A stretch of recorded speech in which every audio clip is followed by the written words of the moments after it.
What's good, everyone? Welcome to the Pinnacle. It's been a while. Lots of things going on behind the scenes. Lots of things to update everybody on shortly. But without delaying it any further, today we have Geminichxld with us. He's an incredible sample maker, producer. Works very, very hard. I mean, I could go on about all the details of why I have him on the podcast. One of the biggest reasons I have him on this podcast is because he dropped his first Kingsway. Means there's a lot more eyes on him and more people actually seeing what he's capable of and the work that he's been putting in. And as always, don't forget to support the podcast. We're still growing, so every little bit helps. No matter which platform you're on, if you're listening to the podcast version, the audio, be sure to share it, rate it 5 stars on whichever platform you're on. And on YouTube, you can comment, subscribe, share, all that stuff. And with all that said, let's get to the interview. Yeah, my name's Gemini. I live in Atlanta. Producer, sample maker. Been producing for about 6 years. That's really it for me. It's not really much to me. Yeah. No, well, the first thing I want to ask is how old you are. 20, turning 21 in June. Bet. Yeah, man, look, so the biggest reason I have you on the podcast, there's 2 main reasons. One, I already planned, I had your name written down in the people that I wanted on it. And then next thing I know, you're dropping a Kingsway. So perfect timing for that. Congrats on that, by the way. Thank you. You're welcome. Yeah, let's just go from the beginning. I mean, there's a lot I could say about your samples and your style. I've seen you at work in the cookup servers, so there's definitely a lot that I'm interested in. But let's just start from the beginning. What were your aspirations when you were growing up? Oh, that's crazy. When I was younger, I never really thought of having like a real like job to say. Like, I know most people would be like, when they were kids, at least they'd be like, they would want to be a firefighter or a police officer or a doctor or something like that actually has a stigma behind it. But I never seen myself doing that. I actually wanted to be an actor when I was younger, which is crazy. I couldn't see myself doing that now. But when I was younger, I wasn't really into music. I did like writing though. I still do write a lot. I used to write poems and like remixes to songs. I think the first one I did was, I don't know if you ever seen Like Mike, but I did the remix for that song, the Barrel song. That song right there. Oh, okay. Yeah. But other than that, nah, I never really had aspirations until I actually started making music like 9th grade. And for that, it was mainly trap soul, because around that time, Bryson Tiller was blowing up, and I was like, that's crazy. I really like the sound that it has. Even though Party Next Door was doing something similar, it was just, I kind of liked how Bryson did it a little bit more. So yeah, no, I feel you on that. You're definitely right, bro. Like, the first time I heard Don't, I put my homie onto it, and I mean, that's a crazy song. Everybody knows that. Sure. And then some months later, because Bryson didn't really have a lot of songs out when he released Don't, at least none that were like crazy apparent with that style. And next thing I know, my homie, the same homie that I put onto that song, started playing his album. It released, I think, around that time, and I didn't know about it.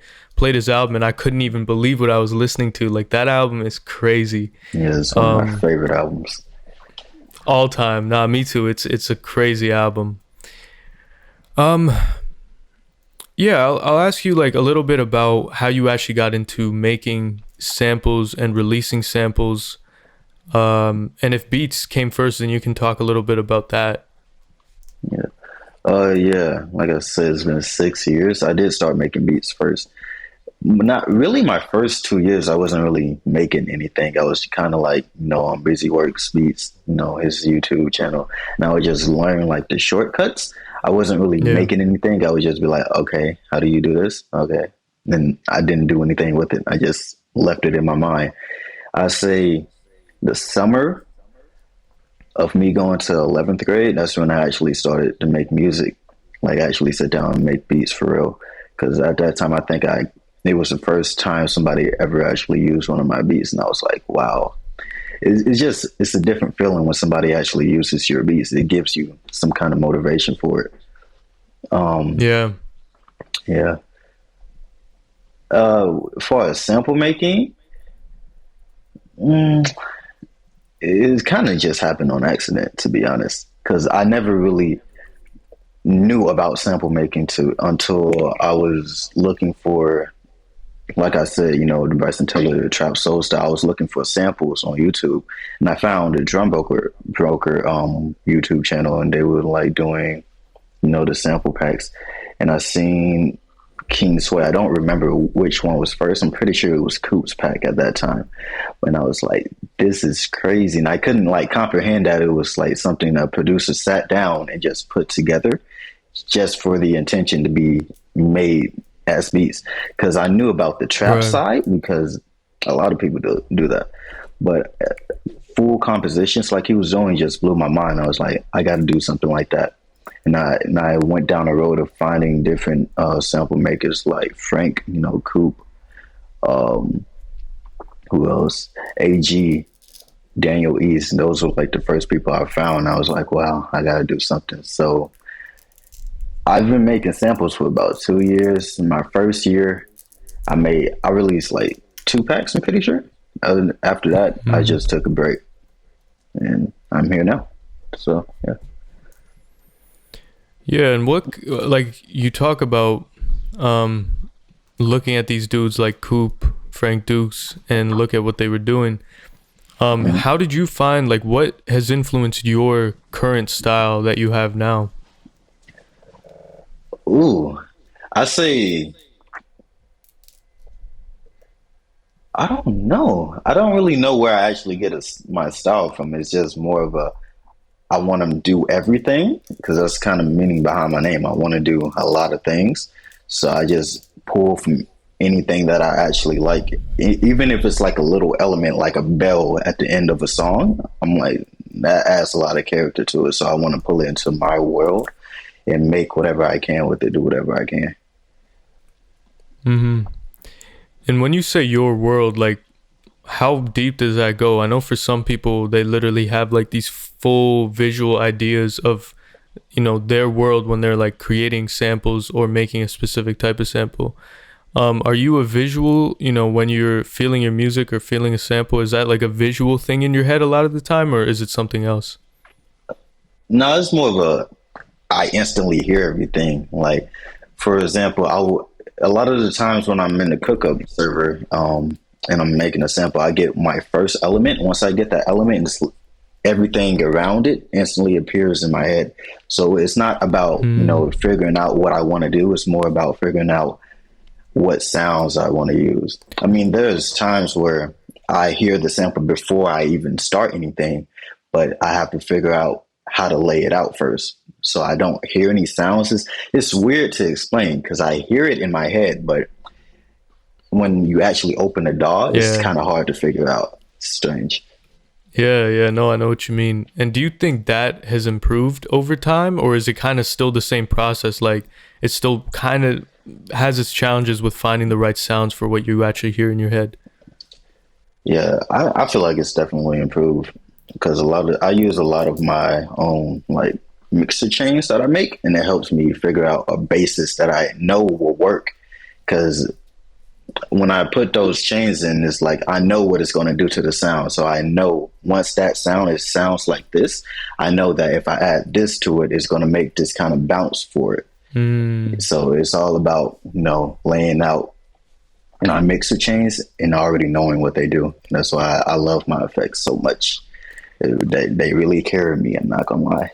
Yeah, no, that's one of the first things I noticed with your when I was watching you make samples is you're very like experimental with your effects, and there's a lot of effects on a lot of these chains. When you were actually, you know what, I want to ask about the mixer, chains that you have. Where did that come from in terms of like the idea of, oh, I'm gonna have all these mixer chains ready and pull them into my sample? Did that just come because you were trying to streamline it yourself, or you saw someone else do it? it was more of a, I used a lot of the same effects, but I sit and spend so much time with them. I know what they do for the most part. So I try to play with them in the chain and just see how they line up and see what they can actually do for me. And a lot of the time it's like, I don't want to sit here and do it every day. And that's just too much time being wasted. I might lose my inspiration by the time the plug-in even loads. So I have to, pull in that change, so I already know I have something set in stone and I know it's going to work for me because I use it all the time. Right. And speaking of inspiration, there was, I mean, still now, but definitely before, you were on the cookup server cooking up new samples every day, it looked like, at least from my perspective. How do you find, like, where does your inspiration come from, and what do you do in times where your inspiration's kind of lacking? For my inspiration, it's kind of like an everlasting thing. I mean, of course, I feel uninspired sometimes, but when I'm actually inspired, majority of the time, it's kind of like I listen to music 24/7. There's an endless amount of music to listen to. Even in, commercials and movies, there's so many different kinds of musics and sound effects and different rhythms in the world that we just walk outside in.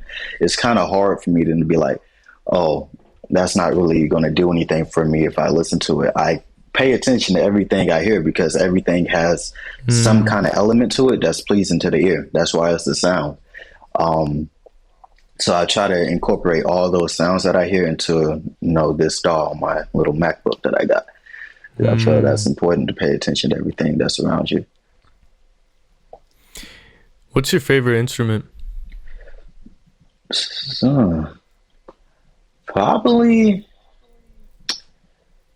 piano. It's very basic, but it just sounds good. Specifically, an upright piano. Upright piano. What's the worst beat you've ever heard? Is it one of your own, or? Ooh, I gotta think about that. I don't think I've necessarily heard no, I'm lying. I've heard bad beats. It was this dude at the time. I was like helping him kind of learn how to make beats, and I was giving him feedback every once in a while. Right. He sent me a few, and it was just I don't know what he was thinking. The 808s was out of tune, the hi-hats were off beat, and the melody, I mean, it wasn't like a bad melody. It's just, come on, bro, you can do better than that. I think that would have to be the worst one. I can't really think of any like publicized beats that I thought were just like, well, what is this? Did that guy that you were, helping out, did his beats influence your worst beat of the week? Oh no, I don't know. I actually don't know why I sat there and spent my time making that. Because the thing is, when I'm making those, it's actually so hard for me to listen to. I get physically sick listening to those, and I'm just like, bro, this is crazy. Me too. It's horrible. But it's fun seeing how other people react to it. It's just, I hate making them sometimes, not gonna lie. Yeah, no, when I first heard him, I thought it was hilarious. I heard him a second or third time, and then I realized, like, bro, it's like it clicked in my head that making this would actually be really, really annoying. Like, you would have to take, I don't know, it'd just be not good for your ears. Yeah, man. So tell me, I'll get to Kingsway. I want to ask what your future goals are. Like, what do you want to accomplish in this space, or if you have future goals in another area that's not even related to music, like what are you planning to do in the next coming years?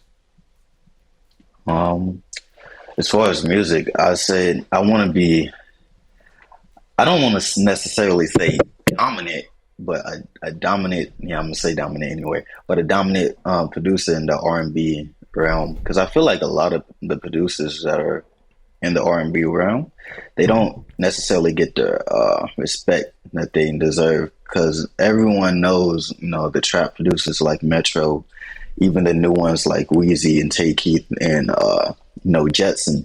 It's just, I feel not a lot of the names in the R&B place in the R&B space are notable. Well, not necessarily notable, but push like Metro and the other guys are. So I want to be one that's Mm, in the R&B space that can actually be named off the top, because not a lot of people are able to say that they make all these R&B songs, or not necessarily just R&B, but experimental or whatever, music comes out that's not, you know, at the top at the time, like trap is. I want to be one of those people that's like, hey, you see all these songs I hear, I did those. I feel like, I don't know, it just make me feel good, feel like I'm actually doing something. So yeah. yeah, actually, I didn't think about it that way. Like, there are a lot of hip hop producers that have big names and people know them and all that. But R and B, you're right, that definitely doesn't have the same. Like, we know like classic R and B producers after their time has Yeah. passed, but it's never in the moment. There's not like one guy or two guys. That's a good point. Um, Yeah. what's your advice to someone who wants to start making samples or beats, but doesn't know where to begin? They want to just get shit going. Like, where would you begin if, or what, where would you tell them to begin if they were asking you that?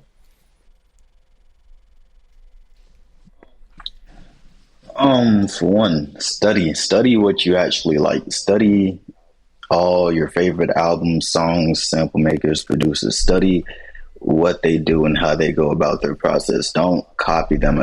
That's what a lot of people try to do. They copy exactly what their favorite or their inspiration is trying to do. That's not really, I mean, it's useful in the terms of learning new tricks, but it's not like useful in terms of building your own sound. You're just a copycat of that person. We already have that person. We don't need you. So you have to learn how to, separate yourself from your influence and what you're actually trying to make. You can be influenced by many things, but if you're dragging it directly into what you're trying to do, you're not really anyone special. You have to know how to learn how to build your own space inside of their space, if that makes sense. But other than that, I feel like you should, just practice, 10,000 hour rule. I don't know how many hours I've been doing it, but, I know that's a notable rule that a lot of people try to do. And practice makes perfect at the end of the day. And if you keep practicing, you're going to eventually get to where you want to be, because you're going to find the elements that work, the elements that don't, the elements that other people like, and the elements that you don't like, but they still work at the end of the day. So once you figure out all those things, you're going to be able to know instantly. When you open your door, you're going to be able to know what you're going to drag in, what you're going to take out, how you're going to lay these chords, how you're going to lay that bass line, how you're going to lay, the clap and the snare and the drum sequencer. You're going to know all those things. So you just have to spend time learning what you want to actually do, and don't just and don't be afraid to experiment with yourself, bro. A lot of people don't want to experiment. That's I feel like that's why a lot of producers that I talk to, at least, they don't necessarily like trap music. I mean, I like it, but a lot of people don't, because it's a lot of the same thing, a lot of the same 808 patterns and claps and melodies, and, well, not necessarily the same, but very similar and hard to tell the Mhm. difference from. So I feel like you have to experiment with your sound. So yeah. And in terms of music theory, are you like very familiar with music theory, or a little familiar? Like, where's Not at all, bro. I have absolutely zero knowledge of music theory. I feel like a lot of music theory outside of like chords is like common sense almost. Like, you should know how you want your rhythm to be, your harmonies. Um, yeah, with chords, I don't know. I just click, mm, hope it sounds good. hmm. That's it. That's all I do. So let's just get into the Kingsway then. How did you getting a pack on Kingsway come about? Um, Oh, for one, I want to shout out Rashad. He's dope. He's the main reason I actually submitted to Kingsway. But I was in, the server cooking up like usual, and I'm pretty sure Waves had joined, and everyone was like, "Yo, you gotta listen to this." I don't know if he actually joined or not. I don't remember, but I do know everyone really liked the sample I was working on at the time. And then after that, I was just playing other samples that I made, just to, show what I've been doing. It was like, bro, you got to submit to Drum Broker. You got to submit to Kingsway. And I was like, nah, I don't really think so. I mean, I don't really think this is crazy or anything, worthy of it. But yeah, after I was doing that, they just kept pressuring me, and I was like, all right, bro, I'll see what I can do. And I was like, I don't even know where to, get the email or who to send it to. And they were like, just ask Waves. He's in the server. Just ask him. And I was like, I mean, sure. I don't really talk to him like that, so I feel that's kind of rude and like using him. But I'll ask anyway. Mm-hmm. And he just sent it, and I was like, okay, cool. Thank you. Yeah. And then once I sent, it took them about 2 weeks. I sent to Kingsway first because I was like, Kingsway is going to be on Drum Broker regardless, so I might as well ask them first. Then, those 2 weeks went by, and they was like, yo, we really love what you're doing. We want to set up an interview. And I was like, that's actually crazy. Because I 100% expected to get denied. Mm-hmm. Don't know why. It's just, I didn't think it was a good pack. Because I changed, even after I sent that first pack, I changed the pack like 3 times. I'm very picky with how I want things to sound together. So it was just a process, to be honest. Mm-hmm. And the interview itself, like, they just ask you questions and stuff? And that's, like, is it a video call? What kind of interview? Yeah, it's just a one-on-one call with Josh. I don't know if you know who that is, but yeah, he just talks to you about the things they like, the things they didn't like, what they feel you need to work on or anything like that. Lucky for me, and they didn't really have, any of that feedback. It was just make them longer, right, just so it takes up more time. After that, it was, just discussing what Kingsway is, the terms and stuff like that. It wasn't really like anything like too crazy. Cool. Just basics. Cool. Yeah, man. When I was watching you make samples, I remember thinking like I'm not by any means an expert sample maker. Everybody knows that. Like, I enjoy making samples. I'll do my thing, but I'm always learning. And when I saw you do your thing, I was very like this. I remember specifically like what was going on. It seemed to me you were experimenting with a lot of things. Like, you kept changing the pitch of things around, and you were very quick with that. You'd like change someone's pitch, and then you'd shorten the audio clip, and then you'd put it. And I kept thinking in my head, it's like, no way, there's no way that he had like planned that. Like, there's just no way. But then I couldn't tell. Like, after a while, I was like, I can't tell if what I'm watching you do is completely pre-planned, or if you're just experimenting, trying to like I couldn't figure out what was going on in that sense. So when you're making samples, are you experimenting a lot like that, or is it really just, I know how it's gonna sound, I'm gonna do it real quick? It's 50-50, to be honest. I say it's hard to explain like right now, because it's more of an in the moment thing, because I can hear because like I said, I know what my effects do. I spent enough time with FL to know, like, if I reverse this, it's going to sound like this because of the way they have their algorithm set up. So it's more of okay, do I actually have a plan for this sound, or do I just want to let FL do whatever it wants to do with the sound? Mm-hmm. It's never really, I just pick beforehand, or just pick like when I have the sound in mind, I just let everything take its course, just let it naturally come out, because that's how I feel music should be. It's just supposed to be natural. Mm-hmm. That's how a lot of people relate to music. When people say they feel the music, it's because they can relate to it, or it just has a natural feel with their heart rate, because everybody's heart beats differently. Mm-hmm. So if that song or beat or whatever they're listening to just naturally comes to their heart, is most likely because it was just naturally made. There's nothing, artificial about that song or whatever they're listening to at the time. So I feel like you just have to naturally let your ideas come out. Don't restrict yourself. I'll be like, I don't think that would sound good, because there's plenty of times where I will accidentally put the wrong chord, even though I have like the bass chord I'm using. I'll put the wrong chord has this, like a layer in it, and I'll just leave it in because it still sounds good, especially when you add, your different effects to it. It's just all about how you organize everything in your DAW. And speaking of, you were talking about how you're very picky with which samples go together in a pack.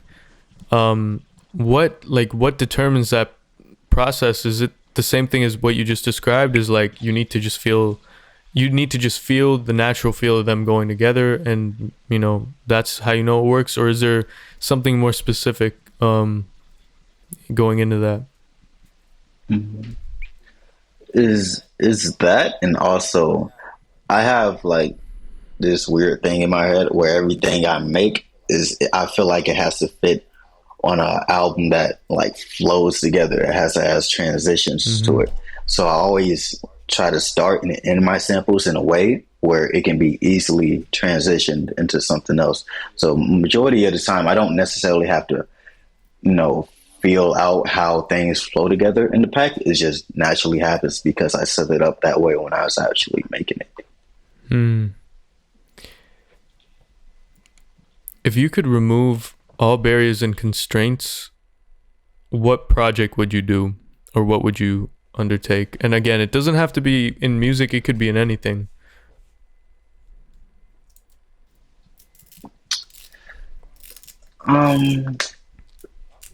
Probably fashion. I like clothes a lot. That's really it. I think if I were to do anything else besides fashion and music, it would probably be something still to do with music, but more on the hands-on side, like maybe making a synth or something like that. Got you.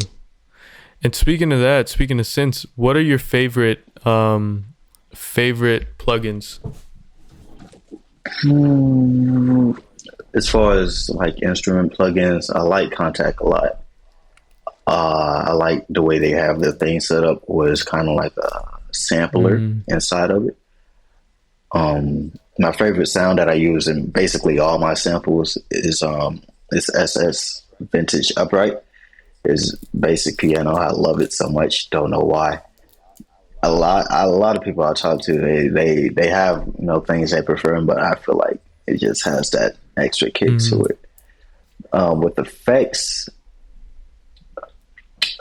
I don't know. I'm kind of tired of the effects I have. Not gonna lie, I use them all the time. It's just like they all kind of add to me, but they still get the job done. If you could have dinner with any two people, dead or alive, who would they be and why?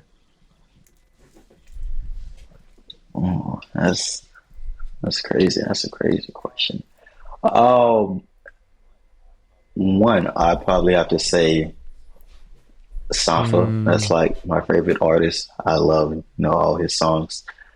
And I like the fact that he actually produces on his songs as well, and his voice is crazy. Second.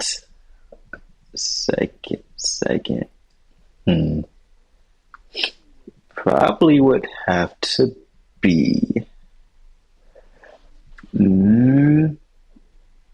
Aaliyah. I think Aaliyah would be nice, especially since she was so young at the time she was popular. I feel like it would be something I can actually relate to, because she's young, she's closer to my age, she has a different perspective than the older people, and she's actually in the industry, so I feel like she would have a lot of input, and I think she would just be a cool person. From the interviews, the old interviews that you would see, and how she would be on red carpets in award shows, I think she was a cool person. So I think Sampha and Aaliyah would be two people I like to have dinner with. That's interesting. When you were, and again, I don't know how often you still are, I haven't been in there in a minute, but when you were streaming like consistently in the Cookup server, what drove you to do that? Like, was it just kind of spur of the moment type thing when you first started doing it, or was there a real intention behind it? It's not really an intention. Well, I guess it is an intention. It's just I like to share. I don't like to hide anything I'm doing. Is like there's people who are in the server that are 10 times better than me. And there are some people who literally just started making music the day before they joined the server. So I feel me being in there, even if I'm not always cooking up, it's just always something I can share. And when I am cooking up, it's kind of like a tutorial, a live tutorial that you can watch. So I like knowing the fact that I'm able to help, even if they know more than me. It's just I do something different than how they do something. So I feel like we all can learn from each other. Yeah, no, I like that you do that, because I love watching other people work, like all kinds of people, the different workflows, the things that they do. And it's cool that you know that there's people in there that are actually watching you because they're learning, and there's people in there actually watching you. Yeah, no, you're good. They're that are able to help you too. Let's switch gears a little bit, bro. Like, actually, let me ask it this way. I want to ask this question. How would you go about it if you got a French Montana placement? Okay. I knew you were gonna ask that, bro. And let's say he drops it as a single. All right. So the first question I'll ask is, would you be promoting it? Would you not talk about it? What would you do? I'll talk about it, but not proudly. I mean, it's still a placement at the end of the day, but it's French Montana. It's not really a lot positive as I can say about French Montana. I'm not gonna Listen, lie. I would argue with you, but I'm just gonna keep asking the questions. So say that single goes number 1, and then it goes, let's just say it goes diamond, okay? that's a crazy speculation. I don't think it's that crazy, but let's just say it's it happens. No, this died, bro. Let's say that happens. Yeah. Would you feel a lot of pressure knowing that, hey, like, getting another diamond record, that's a hard thing to do, and maybe the possibility that your only diamond record ever was a French Montana record? How would that feel, like, after your career's done, looking back on that and realizing that that's the case? One thing is I'm obviously going to be grateful because, that's a diamond record. That's a huge song. Yeah. Not a lot of people can do that, especially in the producers. A lot of people don't get the chance to say I'm diamond, but I feel, I have to thank them, of course, thank you, French Montana. But I don't think I'd be the pressure. I'd be under a lot of pressure because I wouldn't be satisfied. I'd be upset actually, because just only French Montana. That's crazy. that's actually a wild thing to do. I'd be French. Yeah, I'd have to do something else. I understand, and that's about the answer I expected.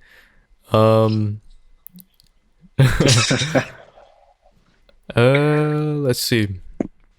Oh yeah, here's something. Well, a couple things really, but the first thing I want to ask is, are you gonna? Because we talked about streaming on the Cookup server, how you find value in it and other people find value in it. Are you gonna start Twitch streaming at any point, or even just content in general? Like, what are your thoughts on? What are your upcoming moves for that if you're planning to, start dropping more content? Is that something that we can expect from you? Oh yeah. I definitely want to start streaming because I do like the live interaction, because it's kind of weird, sitting and recording. For me, at least, it's weird sitting and recording in front of a camera and nothing's coming back to me. It's just all me. It feels like I'm talking to myself, like I'm crazy. So I prefer doing Twitch streams a lot. I do plan on doing that soon, actually. For the Western Cookup server.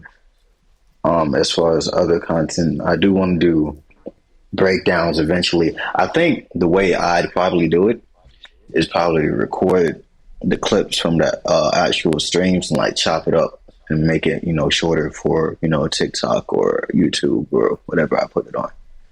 Mm-hmm. Yeah, cool. Yeah, I'm looking forward to those, man. Let me know when those are starting, and is there like a specific amount of time you'll be doing them? Like, will it be once a week, or is that not decided yet? To be honest, I hope I'm able to do it just whenever I feel like it. Mm-hmm. Mm-hmm. Because there's some people, everybody's schedule is so different. It's just, you can't guarantee for people to be able to join every time. So whenever I'm free, I want to be able to, stream. Yeah, true. If someone has $1,000 to spend on their, let's say they're trying to make beats and samples, and they're getting better at it. They have $1,000 to spend. They already have a laptop, and yeah, let's just leave it at that. Like, what would you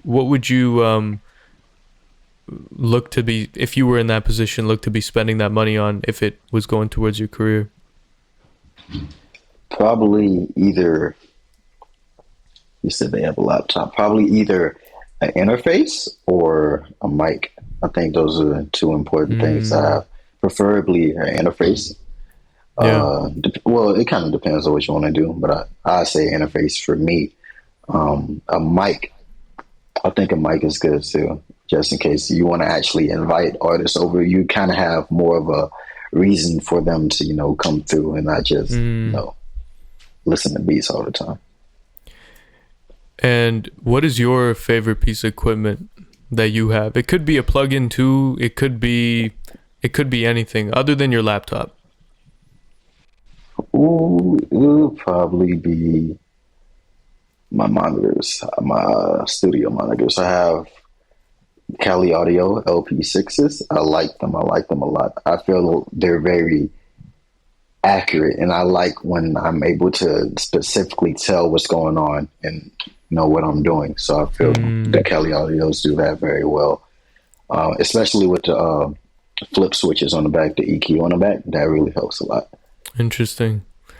Yeah, I'll have to look into those. I that's usually the first thing I say too if I had that question. Like, my monitors, I love good studio monitors are really, really helpful. Yeah. What about a routine? Like, do you have a routine that even if it's a vague one or it's unplanned, like, what's your normal day look like? When I'm not in class, I'm not gonna lie, I wake up at like 12, 1 o'clock. It's horrible, but that's when I wake up. Mm-hmm. I'm in bed for maybe like another hour, like responding to emails or messages that I get and just, scrolling on social media every once in a while. Then I get up, I'll probably look in the server, see what's going on, or make something, or, do whatever I have to do. If somebody emailed me or messaged me something they wanted me to do, then I probably go eat. Then after that, maybe do some homework if I feel like actually doing the homework. And then I'll make some music. And then that's just the rest of the day. So you're making music every day? I try to. I really try to. And if I don't, I'm at least watching somebody else make music. Yeah. What's the biggest challenge you're facing right now? Whether it's in business, life, music, whatever you want to call it. Probably finding motivation to actually do music, because right now I'm not really making a lot of money from music, which is, what I actually want to do. So it's kind of hard to be like, dang, man, do I actually want to, quit everything else and focus on this? Because I'm not making a lot of money. So it's going to be hard to actually maintain whatever I actually want to do, have a living off of it. Right. And skill wise, I'd say my vocals. Because one thing before I did start producing, I wanted to be a singer, because I did used to sing when I was in elementary school. Right. And then, puberty happened, and then I just stopped singing. I was like, no, not doing this. But I do eventually want to get back into singing and, actually make music or if not make music, completely change how I make samples. I see what you're saying. Interesting. And if you're still pretty young, but I'll ask it anyways, like, if you have a biggest failure you could point to, what was it, and what did you learn from it?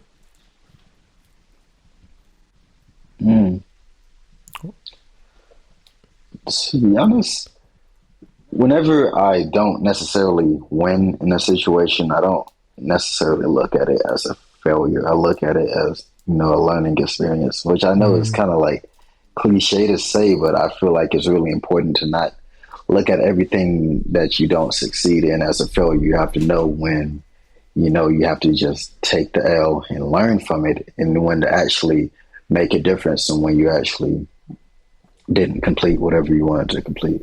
So I feel whenever I did have those times where I didn't necessarily win, I felt like I did try at least to change my situation from that point.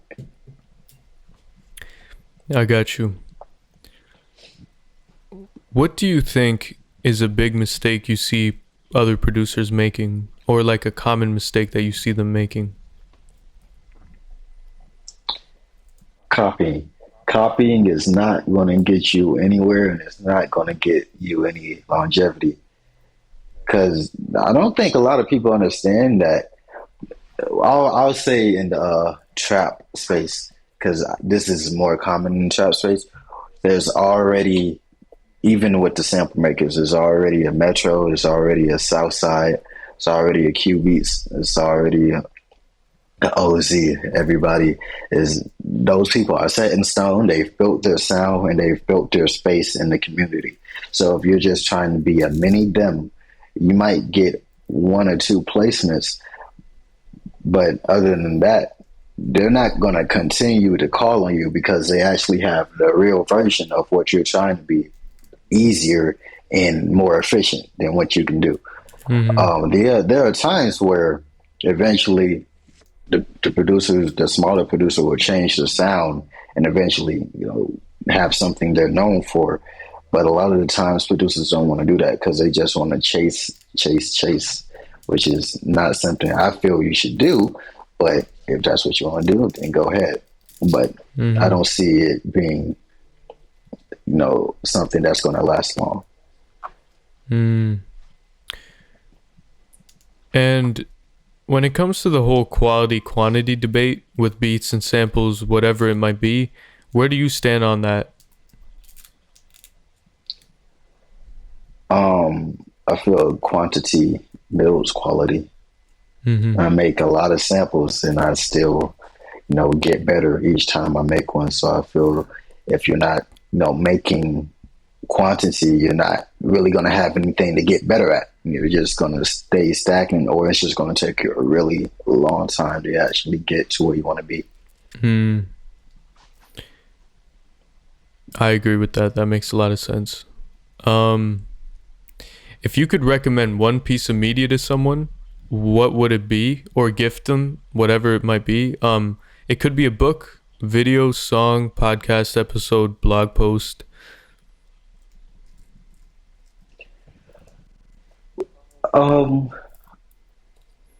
I honestly say the Drum Broker sample packs, because I feel like there's many different sounds in there, and I feel like there's a lot of things you can learn from. It's not only it's not only sample packs on there. There's drum packs, one shots.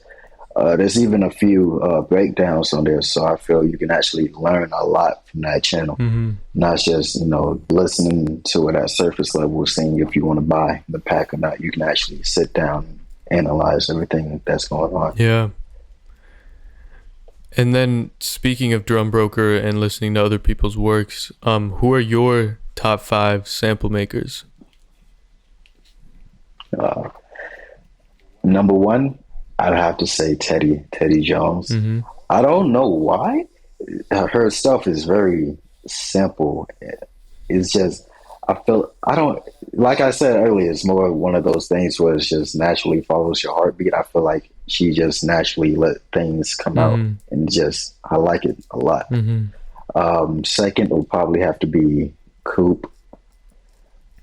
Third, Nami. No, that's I call them the big three in my opinion. Those three together, they're just unstoppable in my opinion. Mm-hmm.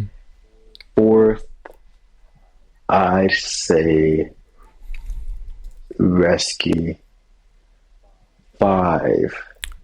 Who would be Wait, five? who's four? Res. You don't know Res? No, I don't think so. Am I tripping? Oh, How do you that's how do you crazy. spell that? Hold up. R-E Uh-huh. R-E-S-K-E. K-E. Bro, I don't know who this is. That's wild. No, That's crazy. he's actually crazy. I just followed him. That's crazy. He's like a very, very soulful guy. Mm-hmm. His stuff sounds like heaven. It's just heavenly, to be honest. But five. Ooh, that's tough. I'd probably say Shanks because he's released more than the other people that I have that I would put at five as well, but he's released the most out of all of them. So I say Shanks. Sure. Yeah, man. I mean, honestly, as for now, that's really the main questions I had for you.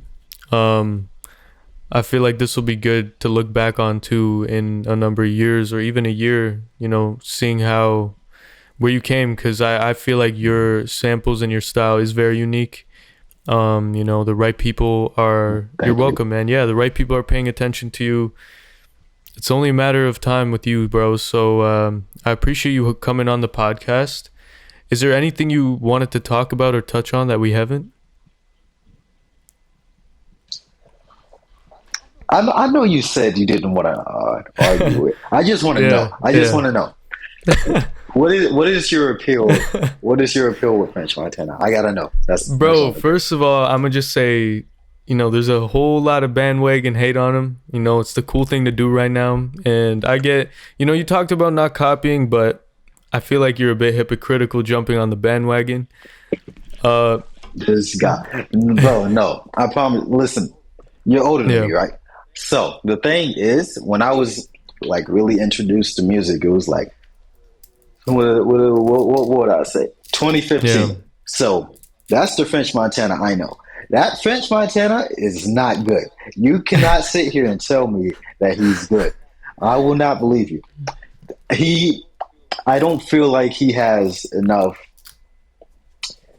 substance in himself, because all of the songs I know from French Montana from that point is because of the feature. Even his most recent song, his most recent hit that he had was with Doja Cat. So I feel like, you know, he's more of a, I think if he were to do a DJ Khaled kind of thing and just get artists together to make an album, I think I would love him so much more, because I love his beat selection and I love his features. I don't like him. That's the only thing that's wrong with his music to me. Yeah. So I feel if he would have changed how he did things, I would like him a lot more. Because I'm not going to lie, there's actually a few songs that I do like from French Montana. No, not right. It's not because it's more so because I don't know, man. I say it's not solo songs. It's not solo songs. He has a feature on the song, but I do actually like what he does on the song. Probably my favorite one would be No Pressure or Future. I like that song a lot. But other than that, I mean, you're a fan. You're a fan. You know his song names. And okay, bro. Oh, okay. Well, the thing is, bro, you brought up the age thing, and I said that to you. I said that to you in our Instagram DMs, bro. But you at that point you were like, bro, what are you talking about? I'm only 3 years younger than you. Whatever. But still though, I feel like in that 3 years, even though it's. That's what I was trying to say to you. No, that's what I was trying to say to you. No, listen, it's not about Listen, Man, leave me listen. alone. All right, Forget I even asked. No, but I will say, I'll tell you why though. Man, his early shit, not his one album was crazy. I can't even remember the name of it, but it was the one where I think I sent you the song. I must have. It's a song with Max B. I thought that was fire. I can't remember. Did. But anyways, that album was cool to me, and his Coke Boys phase with all those mixtapes, they must have been mixtapes. I don't think they could have been considered albums. Bro, at the time, like, I don't know what to tell you, bro. Those were hitting, and the beat selection is definitely a part of it. Like, he knows what he's doing with that, but that's all I'll say at the time. And I obviously his voice isn't like the best voice, you know, but it's Not at all.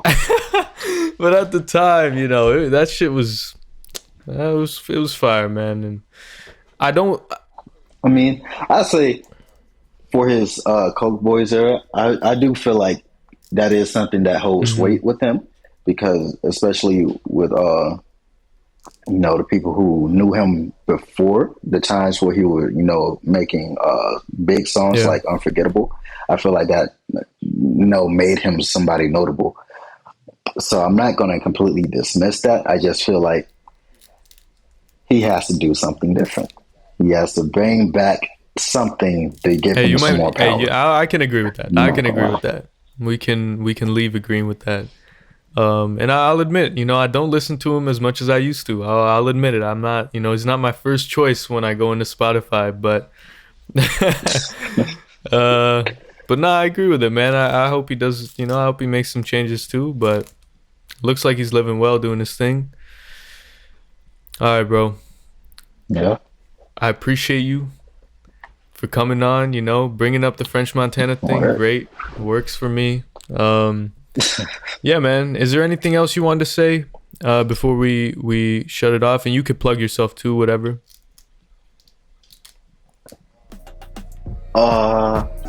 I do have a pack dropping soon. That's another pack? That's it. On Kingsway? Yeah. Solo pack. No, it's a solo pack this time. My second Kingsway is almost done too. But pack dropping soon. I'm looking forward to it, bro. And the Kingsway, how does that, when you say it's almost done, are the samples, like, what kind of adjustments are you making now?